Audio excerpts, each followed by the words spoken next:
think I'm strong and mighty, but, you know, that one tired me out a bit. You got your work boots on. I got the same ones you got on. Oh, there you go. You got me. I feel like I've been studying for the last 3 years being with Chad. Think you can? Yep. Sure. Sure you can. I know you can. I feel like I'm trained and I'm ready. Come on over, Chickie.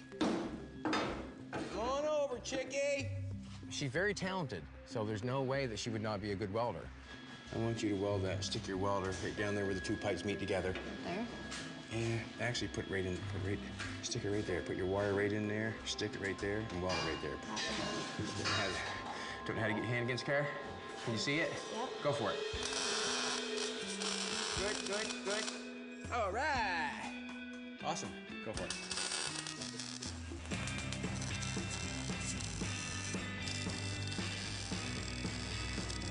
Start in the heavy stuff first, then make a puddle there, and then run it over to the door, okay?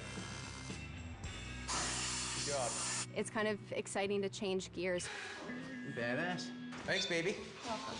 Them things were the things that I was worried about this morning, bending them things up. It's coming full tilt. You were as nervous as a grasshopper in the chicken house, wasn't you? Huh? She was just nervous. She was just nervous as a grasshopper in the chicken house.